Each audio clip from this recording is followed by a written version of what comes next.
Good morning. I'm State Representative Jarvis Johnson, representing District 139, coming to you today as we have this press conference to talk about the abolishment of Confederate Heroes Day in the state of Texas.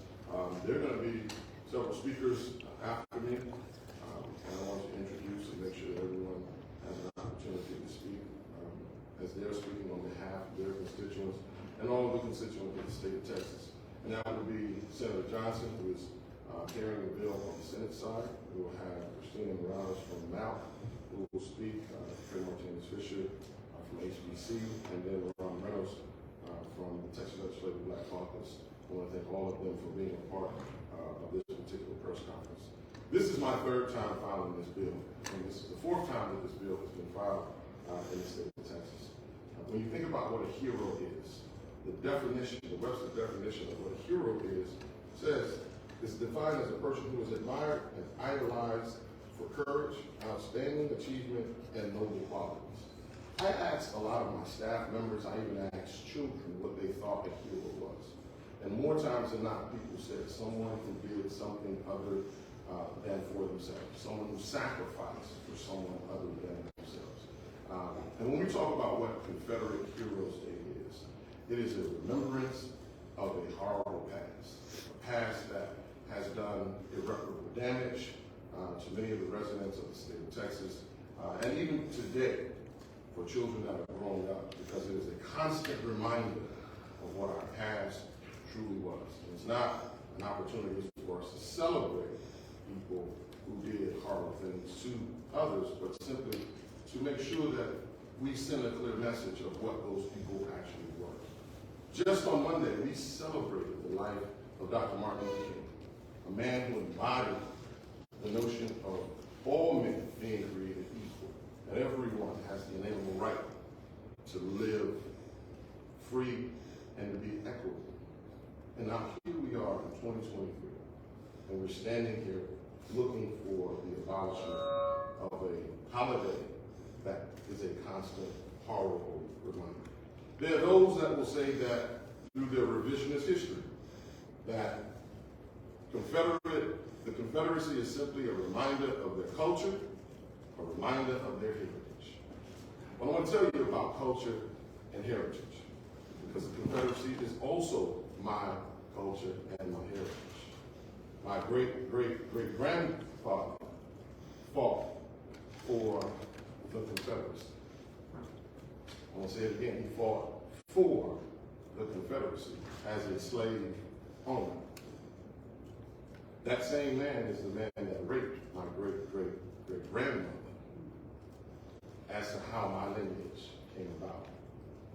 That my own great-great-grandmother, three greats, listen, was stolen from Louisiana, from the slave owner in Louisiana, by the cousin of that slave owner and brought to Texas.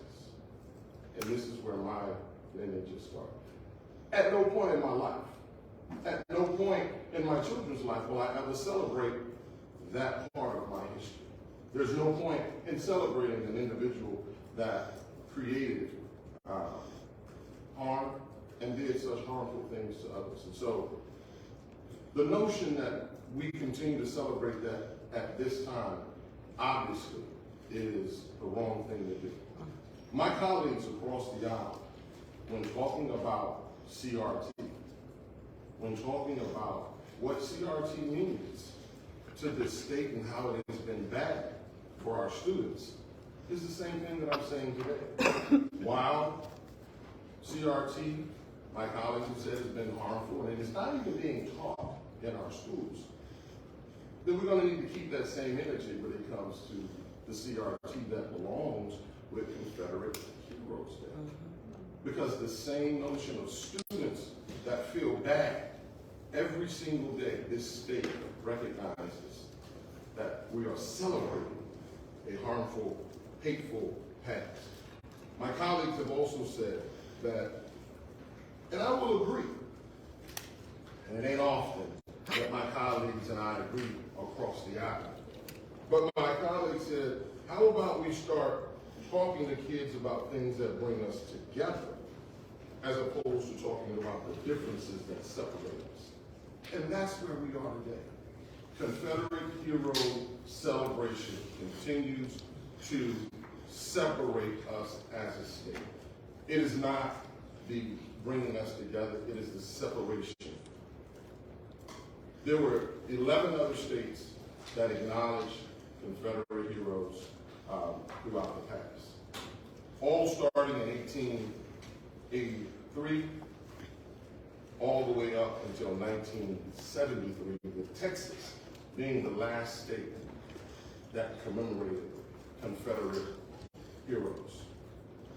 There have been 4 states that have eradicated it, while we're looking for Texas, and there are other states that have just simply combined it. And so we're looking for right now for Texas to stand, all Texans to stand together, that we erase a horrible past that we all have to live, and make sure that we send a clear message to our future generations that we are going to be together, not separate, but together as we build a great state. And I will be the first to tell you, and my team is going to look at me like I'm crazy. And they're going to be upset because I didn't say this to them, but I have to thank my team for being a part of this. The ladies that you see over there, Amanda, my acting chief of staff, Caitlin, who is my chief of staff, and all of my other staff members who are interns and working from my office. I have to thank them, but I also have to fear for them because I know the number of death threats and the number of calls and the hate that will spew through the emails, to the digital warriors that are emboldened through the World Wide Web. But no point in this country, and certainly in this state, where any elected official staff should have to worry about their lives simply because we have an ideology that we want to erase and correct. So I have to say to my staff, thank you. But I have to say to the state of Texas, if we don't, the call now is to get rid of this harmful, hateful holiday season. But if we don't, then we will have to suffer the economic impact that it may lead. We've seen other states have to suffer economic impacts because the rhetoric that they have embraced. This state shall never, from this day forward, embrace the ideology of a separatism or supremacy of any given people. And so with that, I will pause and I will allow my colleague, and I ask Senator Johnson to come up and give his words. And certainly I want to thank the Senator for standing with me in the last couple of sessions, and hopefully this session will be that time in which we will be successful in getting this bill passed. Hopefully if we get a hearing, but we didn't get one last year, but I absolutely believe that we will get one this year. So, Senator Johnson. Thank you, my friend, Representative Jarvis Johnson, for allowing me to be part of this conversation. When you hear the story, it makes you feel sick, doesn't it? I mean, just physically sick.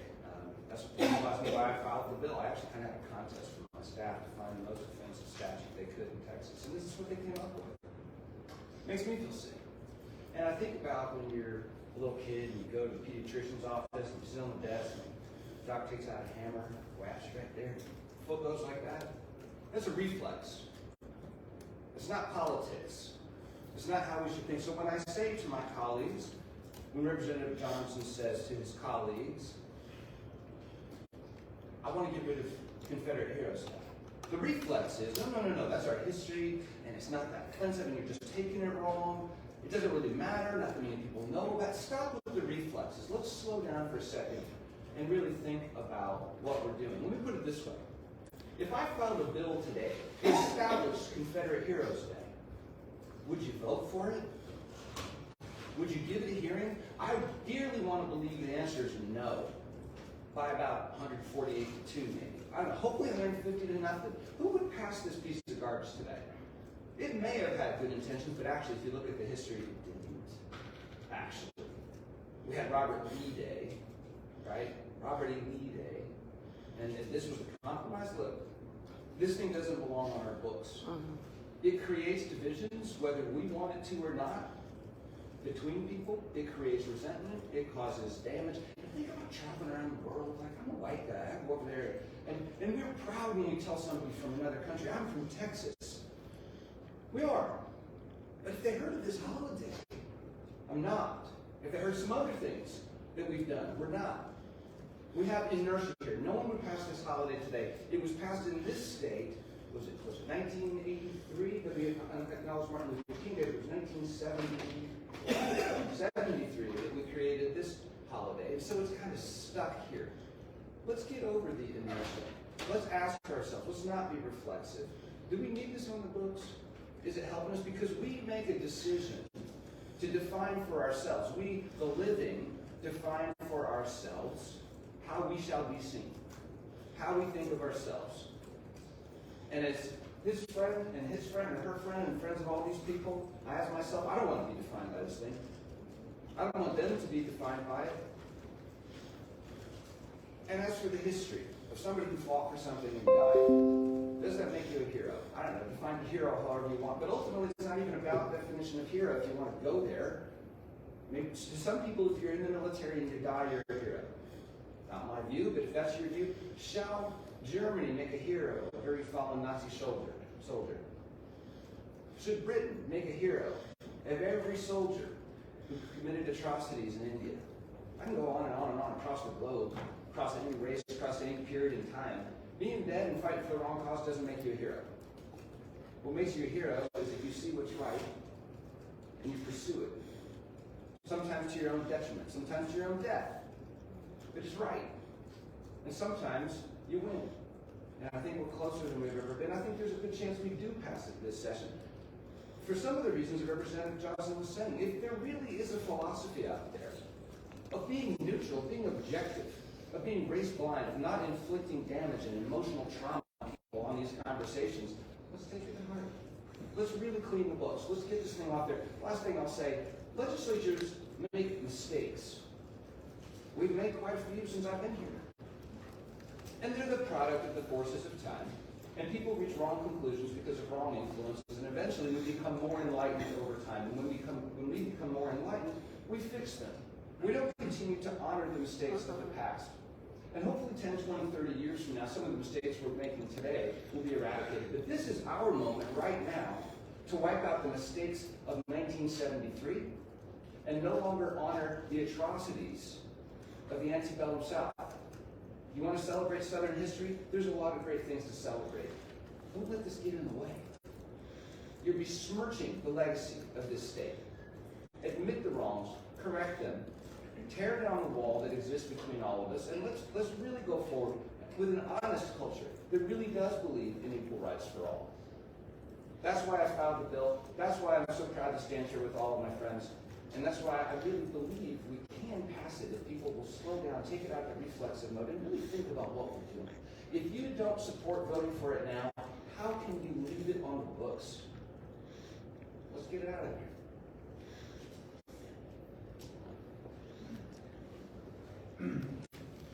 Good morning, everybody. My name is Trey Martinez-Fisher from San Antonio. I am chairman of the House Democratic Caucus. We stand in support of Representative Johnson. I want to commend him for having the courage and conviction to do this for the third time, not giving up, showing resiliency, that when it comes to standing up for principle, when it comes to standing up doing what's right for the people of our state, President Johnson's going to be there through and through, good times and bad times. I think it's important to note that this isn't a partisan issue. If you look across the country at what's been happening with regard to removal of Confederate monuments to removal of this holiday, you'll see Republican states like Georgia, Louisiana, Virginia. As a matter of fact, I think Louisiana might have done this last year. So this isn't and shouldn't be a partisan issue. This is a human issue. This is a moral issue. This is not red or blue. This is right or wrong. And this is wrong. I will also say that if you take the time to look at the section of the code that speaks to this holiday, you will notice an inconsistency in our values.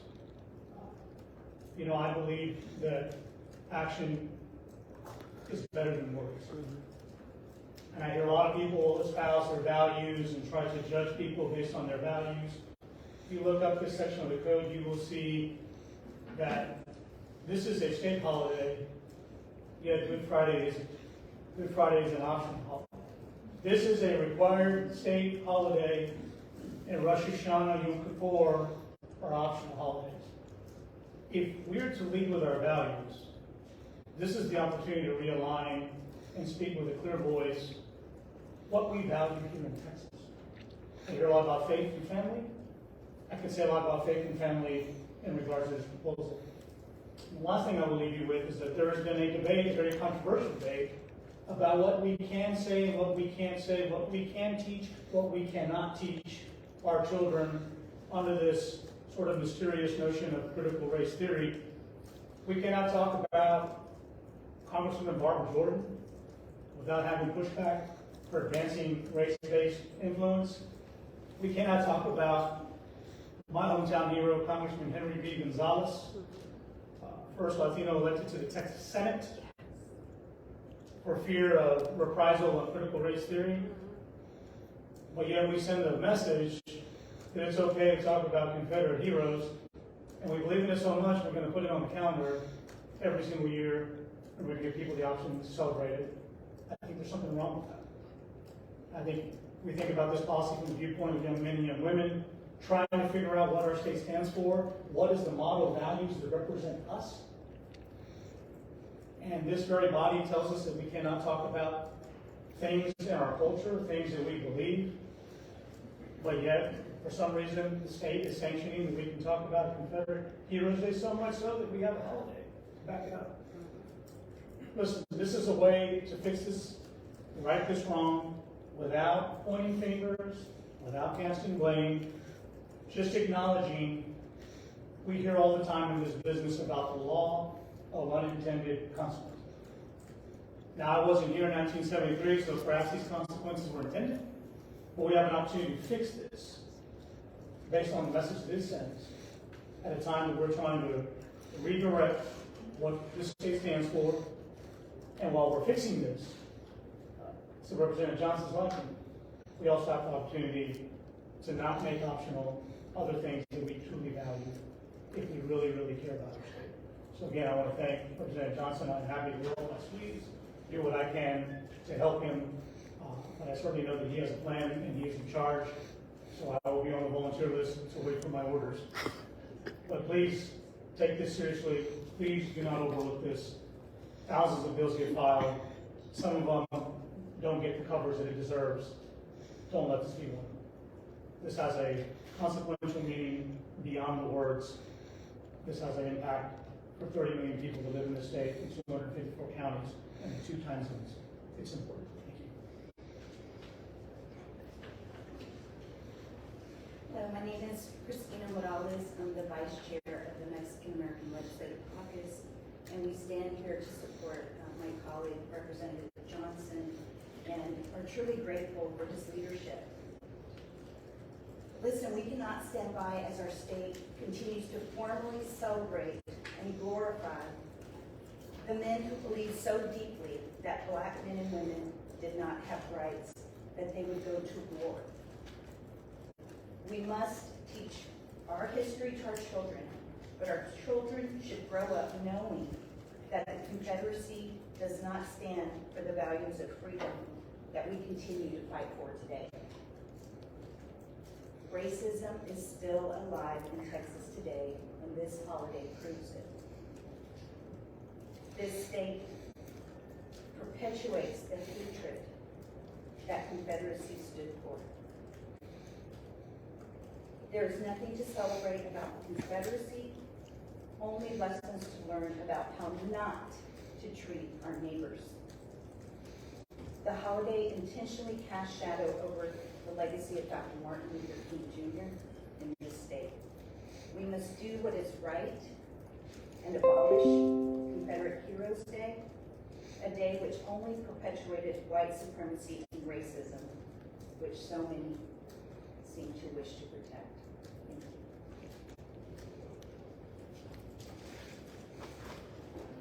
Good morning, everyone. I'm Ron Reynolds, Chair of the Texas Legislative Black Caucus, and we're so proud of our very own Representative Jarvis Johnson for speaking truth to power and filing this necessary bill. And I'm glad that Representative Morales and Representative Johnson talked about Dr. King, because he once stated that the moral arc of the universe is long, but it bends towards justice. It is long overdue that we eradicate this relic of a racist history in our state, in our country, where people fought to keep people who looked like members of our caucus enslaved. Think about that for a minute. How are they heroes? We should definitely place it in the museum or place it where people can learn from the mistakes of the past and not try to hide behind it with some nonsense of critical race theory and making people feel guilty. It is what it is. It happened. It was a stain. It is the original sin of this country, slavery. And so we're standing today in solidarity with Representative Johnson and urging our colleagues to do the right thing, to be on the right side of history, to get rid of this racist relic of a dark day in our country's past.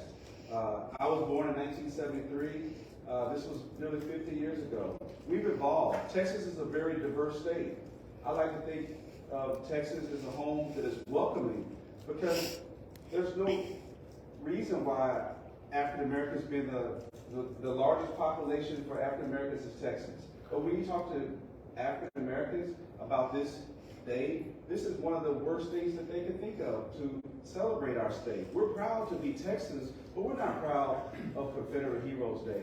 And we're standing in solidarity, urging our colleagues to use their moral consciousness and to have some compassion for the diversity of the state to get rid of this racist holiday. And again, thank you, Representative Johnson, and all of our colleagues that are standing in solidarity. And we look for bipartisan support, so this should not be a partisan issue. Thank you. I want to thank all my colleagues, and before I take any questions, I want to acknowledge Representative Sherman, Representative Mesa, Representative Bowers, Representative Goodlord. Garcia, thank you, Drew Blunt. Representative Tony Rose, and Goodlord. Garcia, thank you, Drew Blunt. Representative Tony Rose, and Representative Becky Jones. Certainly want to thank them for standing in solidarity with me. There are colleagues across the aisle that co-authored this bill with me last year. Certainly acknowledge them and want to make sure that they are to be a part of this again this year. The revisionist history has to stop. For those that want to keep saying that the Civil War was about states' rights, it was clearly stated by Alexander Stephens, who was the vice president of the Confederacy, that said, through the Declaration of the Confederacy, that the institution of slavery shall be preserved. That was in the Declaration. No one, if the vice president of the Confederacy said that, the revisionist historians that want to say now that it's all about states' rights, it is written and well written. Those people that were the insurrectionists at January 6th, there are a lot of people that will celebrate them and say they did the right thing. But did they truly do the right thing as patriots and Americans? No. They literally defecated on the nation's capital. And so this is a holiday that I believe defecates on the image and ideology of the great state of Texas. So with that being said, I'll take any questions if there are. Yes. Representative Johnson, for all the talk of this being a bipartisan issue, you say you have allies the last time you filed these bills. Where are the Republicans this morning? Where are they doing with the House when we're on the House floor? I can't answer that. There are those that will stand with you. There are those that will stand and fight. Or oftentimes, the apprehension may be there because of some of their own constituents. But I do hope and suspect that those individuals will stand with us as we continue to fight this battle. But it's hard for me to speak for those that are not present, but I will tell you that they will stand in solidarity. Any other questions? Yes. The history of the state of Texas is deeply enmeshed with slavery. Some historians argue that the founding of the state of Texas and its separation from Mexico was a part of slavery.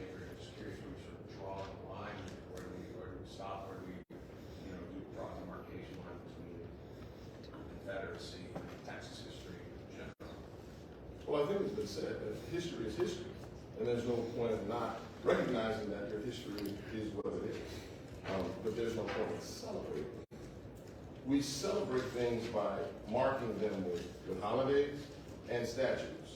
When our children look at those statues, when Texans all across the state come to the state capitol and they see these statues, that's a celebration. You're watching this majestic figure on a horse, and you say, what did that individual do? That's not an individual that we oftentimes need to celebrate, because we do understand how many of these monuments came about. They came through the Reconstruction period as a constant reminder. It came through Jim Crow, and it came during the Civil Rights era. It's a constant reminder of the supremacy in which they're trying to establish their superiority over a particular race of people. And so that is why the reminder has to be eradicated. We have to remove it. And there have been those that have said, so few people know about this holiday. Why make a big deal out of it and bring it to the attention? Because we cannot allow this type of mindset and ideology to continue to permeate. We saw what happened in South Carolina when the young man, that animal shot into that church and shot parishioners at the church.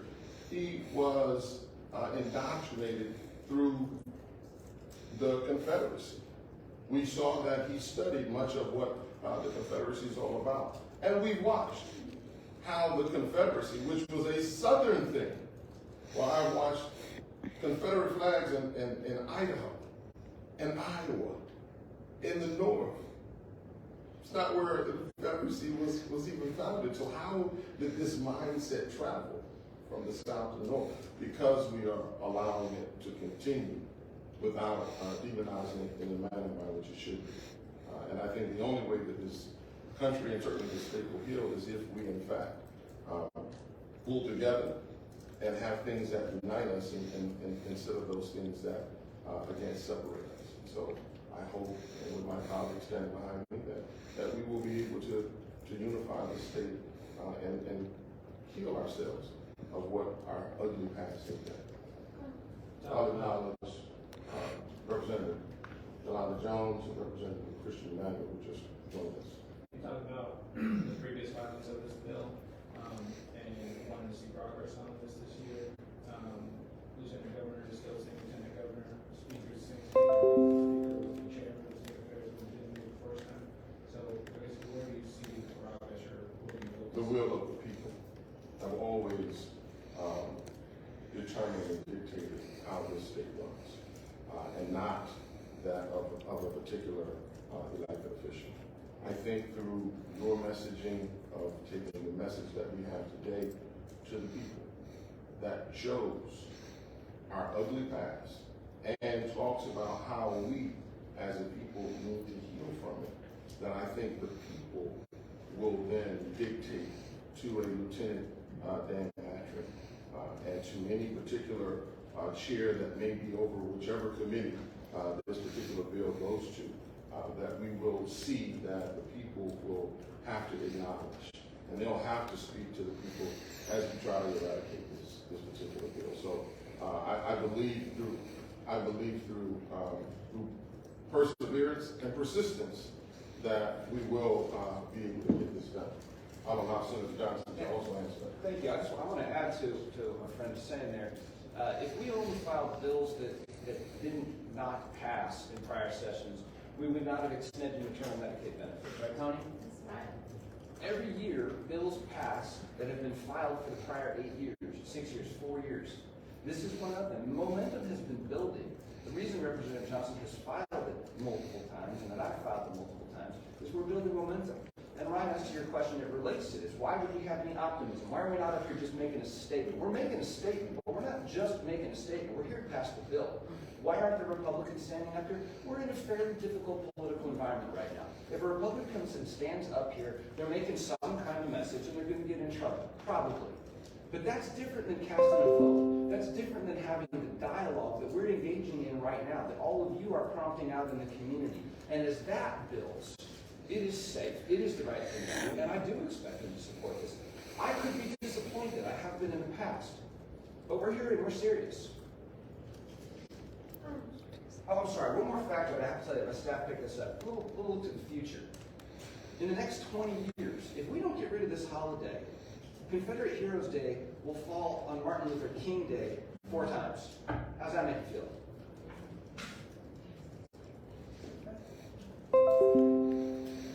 I wanted to ask, and then following up on James's question, have you had any conversations this session with state leadership of Speaker Phelan, Confederate, or Governor Abbott about kind of where they stand on this bill, or is this something they'll have to support or getting it ushered through? Well, conversations are always ongoing.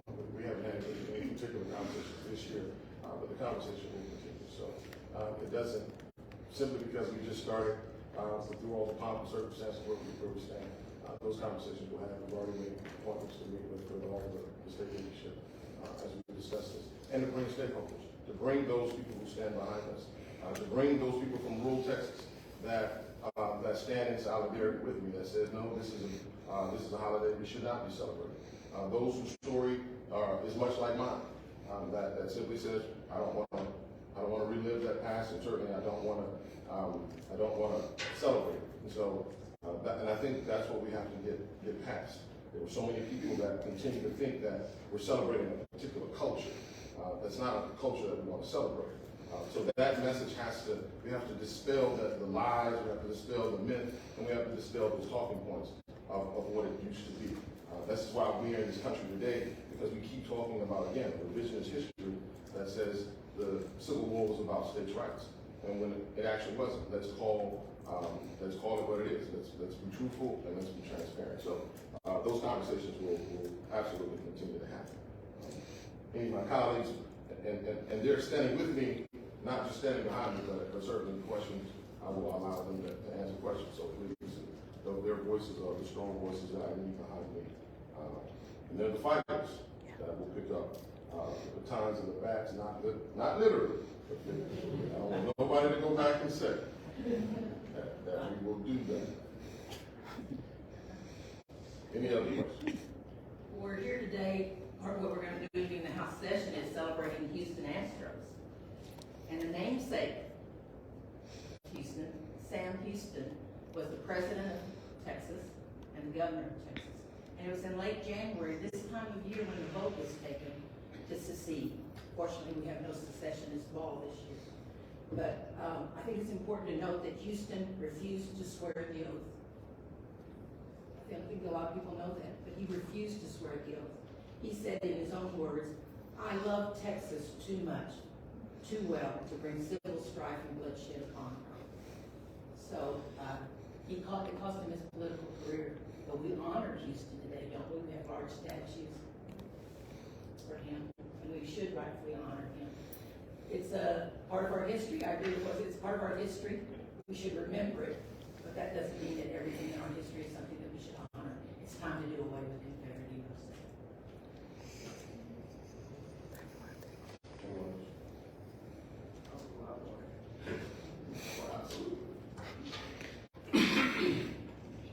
So it needs to be done. It needs to be done.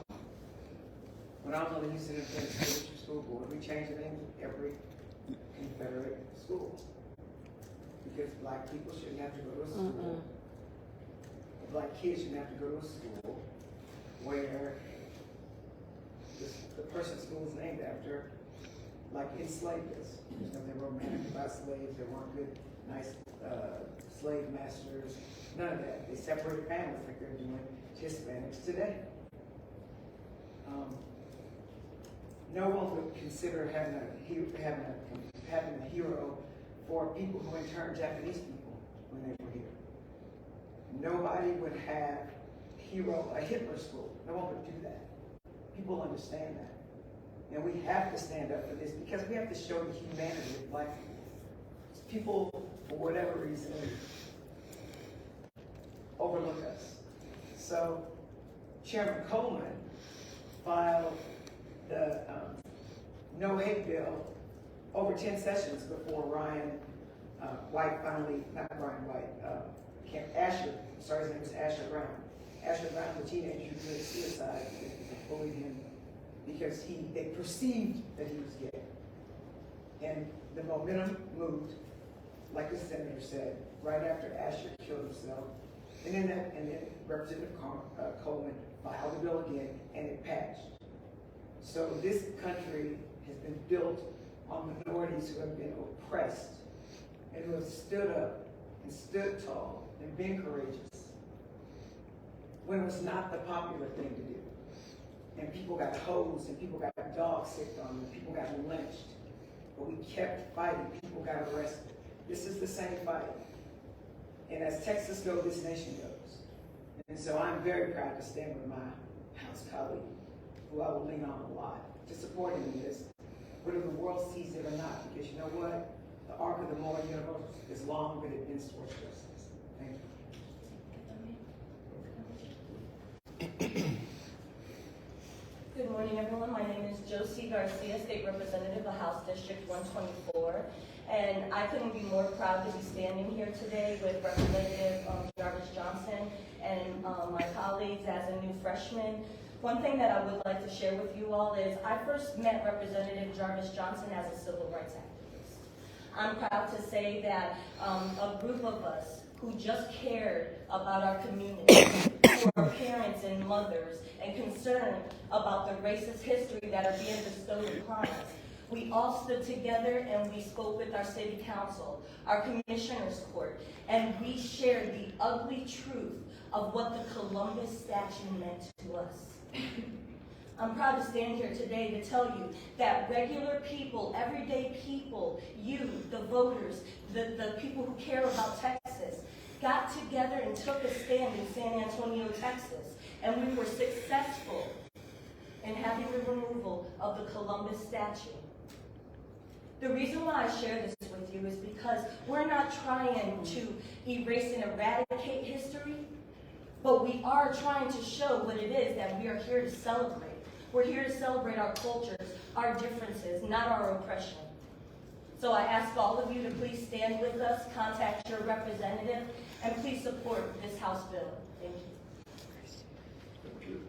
Any other questions? Well, thank you. I certainly want to thank my